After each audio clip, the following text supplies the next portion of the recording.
Hey, hello tout le monde, c'est Kyojin Sensei, j'espère que vous allez bien. Pour ma part, ça va nickel. Et aujourd'hui, on se retrouve pour une toute nouvelle vidéo sur l'attaque des titans, où je vais vous faire une review du tome 20. Donc, il me semble que le tome 20, à partir du tome 20, on est arrivé dans la saison 4.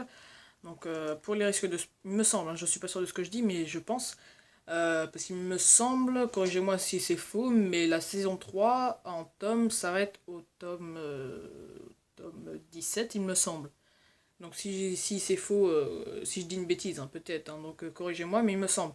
Donc en tout cas, tome 20, 21, 22, 23, 24, que je vais vous présenter là, sont les tomes de la saison 4. Donc évidemment, il y a du spoil. Donc si vous ne voulez pas être spoilé, ne regardez pas la vidéo, vous aurez été averti, donc je ne veux pas avoir de commentaires, tu spoil, tu spoil. Si vous voulez être spoilé, regardez, si vous voulez pas être spoilé, ne regardez pas. Et si vous connaissez déjà l'histoire et que vous avez lu le manga tout comme moi, alors bah, vous êtes tout à fait libre de regarder. Voilà. Alors, une fois que maintenant que j'ai mis les choses au clair, on va pouvoir commencer cette review. Donc du tome 20 pour commencer, je vais vous faire la review du tome 20 en une vidéo, la review du tome 21, 22, 23, 24 séparément. Et bientôt j'achèterai le tome 25 qui... Je sais plus s'il est sorti là en France, mais s'il n'est pas sorti c'est bientôt. Mais il faut que je re-regarde, voilà, faut que je vérifie. J'ai racheté le tome 25. Bref, alors, commençons la review du tome 20. Donc déjà, la couverture, je l'ai trouvée magnifique. Je vais vous mettre un petit focus. Tac. Un petit peu de lumière. Je la trouvais vraiment magnifique. Regardez. On a le caporal Levi ici en sang. Donc ça, c'est assez rare. On a les chevaux, je trouve ça classe. Là, on a le titan bestial qui s'approche. Je trouve ça vraiment beau. Et ici, on a Erwin sur son cheval qui lève le bras, l'air de dire allez charger quoi, au combat. C'est du grand Erwin, voilà, tout simplement. Alors on va commencer la review. Je vais mettre ma lumière, je vais la régler là. Voilà. Alors, la review. Déjà, au dos, qu'est-ce qu'ils nous disent? D'ailleurs, je n'ai toujours pas retiré l'étiquette, je suis un peu con. Mais bon, c'est pas grave, c'est pas l'une des priorités. Donc, au dos. Je vais peut-être rapprocher la lumière. Bien décidé à découvrir le secret sommeillant dans le sous-sol de la maison Jaeger, le bâton d'exploration doit avant tout reprendre le mur Maria et livre pour cela une lutte acharnée contre Rainer, Berthold et le titan bestial. Eren et les siens parviendront-ils à vaincre cet infernal trio pour enfin accéder à de nouvelles révélations? Voilà. Alors, c'est ce qu'ils nous disent. Donc c'est bien résumé, hein, comme d'habitude, j'aime bien les petits résumés qu'il y a au dos à chaque fois. Alors, ils nous disent, tout simplement, comme c'est expliqué, Eren et les siens, eh bien, ils sont en guerre contre le titan colossal, bestial et cuirassé que sont Rainer, Berthold et Sieg, pour réussir à reconquérir le mur Maria, qui est plus ou moins sous la possession de Sieg à ce moment-là. Donc c'est une lutte acharnée, comme c'est expliqué, une vraie guerre, et c'est vraiment génial. Vraiment pour ceux qui n'ont pas encore lu le vin et qui veulent être... Enfin bref, pour ceux qui n'ont pas encore lu et qui vont le lire, il est vraiment ouf. En tout cas pour le spoil, j'en ai déjà parlé. Et je vais vous présenter maintenant ce qu'il en est. Alors, l'attaque des titans, première page, déjà ça claque. Dès la première page, on voit l'apparition, la tête en gros plan du titan colossal. D'ailleurs, en parlant des dessins, je trouve que les dessins s'améliorent de plus en plus et sont vraiment beaux à voir. Déjà, moi j'ai toujours trouvé plus ou moins beau. Mais beaucoup ont critiqué les dessins de Hajime Isayama, mais franchement, les dessins, ils sont ouf. Attendez, faire un petit focus. Là, plus ça va, mieux c'est. Évidemment, mais c'est vraiment ouf. Mettre un petit peu de lumière, voilà. Je les trouve vraiment ouf, les dessins. Tac. Alors, donc on a le titan bestial, le colossal, pardon, qui est en train d'embraser tout Shiganshina. Grâce à sa vapeur qu'il émet et la chaleur, en gros, il transforme tout ça en une vraie mer de flammes, il détruit les maisons, etc., comme vous pouvez le voir. Voilà. D'ailleurs, Mikasa le dit d'ailleurs. Pour expliquer un petit peu la situation de la guerre, qu'est-ce qu'il en est d'un peu tout le monde, et ben on a une très belle représentation ici. Voilà, petit focus. Voilà. Comme ça, on sait ce qu'il en est, comment chacun est positionné.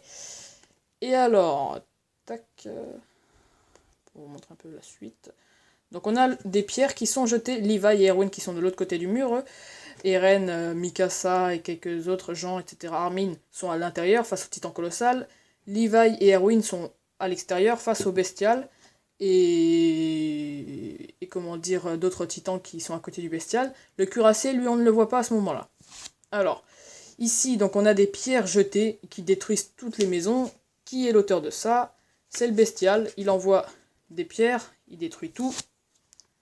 Regardez les dessins là, c'est magnifique. C'est magnifique.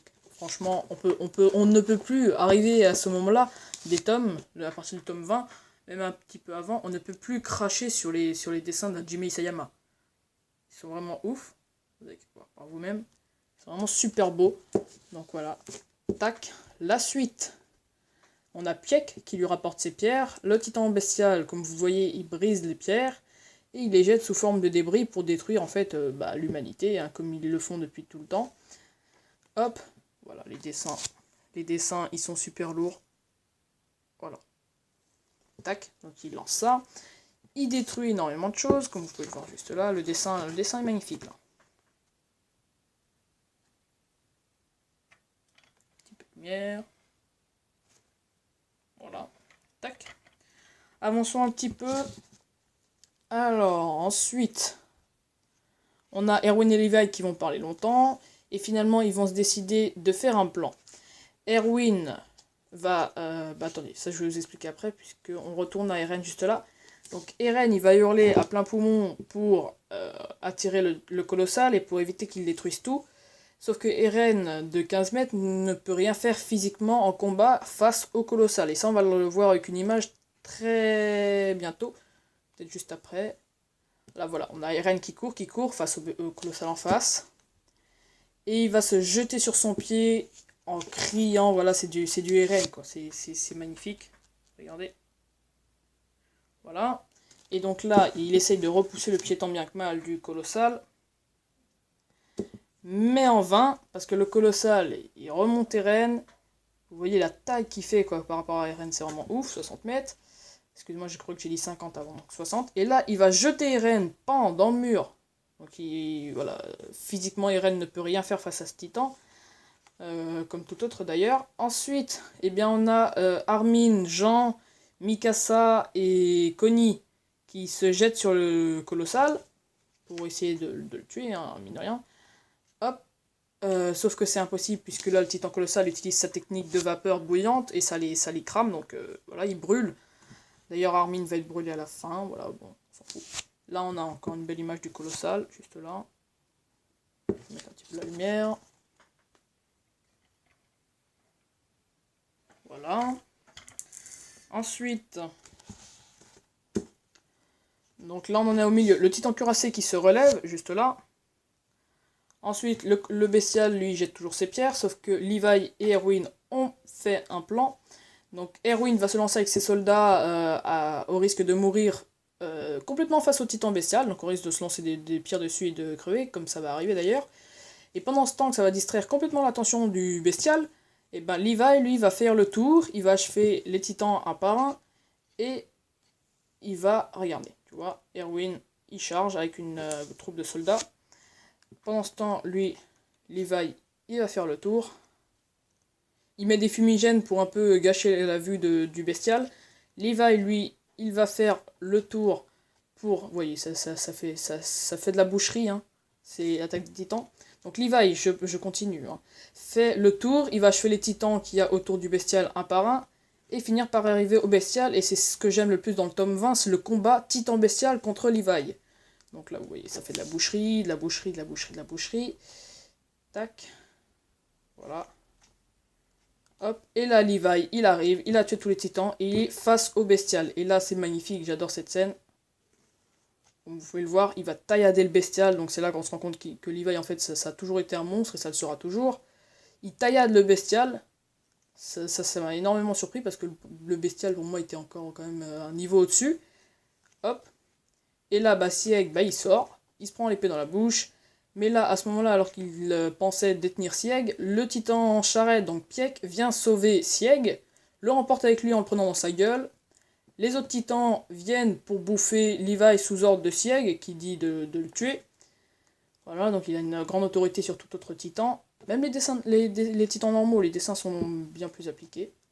Ensuite, le colossal et le cuirassé, eux, voilà. Ils continuent de faire leur bordel à l'intérieur. Pendant ce temps, pour Sieg, c'est un peu la merde, ils se barrent. Hop. La suite, donc là on a le colossal, voilà. La suite, je me souviens plus trop. Donc là on a le cuirassé qui va se battre face à Armin, à Jean, à Mikasa, enfin Eren, tout ça, tous ceux qui sont à l'intérieur. Hop. Voilà. Sauf qu'à ce moment-là, Armin va s'approcher du bestial. Donc là ils vont battre Rainer, le titan cuirassé. Sauf que Armin, lui, regardez, voilà, il s'approche du titan colossal, pardon, j'ai dit bestial. Et il va cramer à cause de la vapeur bouillante. Et pour ce qui est du cuirassé, il va se faire exploser par des armes, une sorte de bazooka. Il va se faire exploser par les humains. Après, je sais plus ce qui lui arrive au cuirassé. Je crois qu'il va être sauvé lui aussi. Hop. Eren, il va essayer d'avoir le colossal. Sauf que, avec la vapeur bouillante, ça fait rien. Et là, on voit à suivre dans le tome 21 avec Armin qui est ébouillanté. Et on le pense tous mort. Donc voilà, c'était tout pour cette review du tome 20. J'espère qu'elle vous aura plu. La prochaine vidéo, ce sera sur le tome 21. Si elle vous a plu, mettez un like, abonnez-vous, commentez si vous voulez.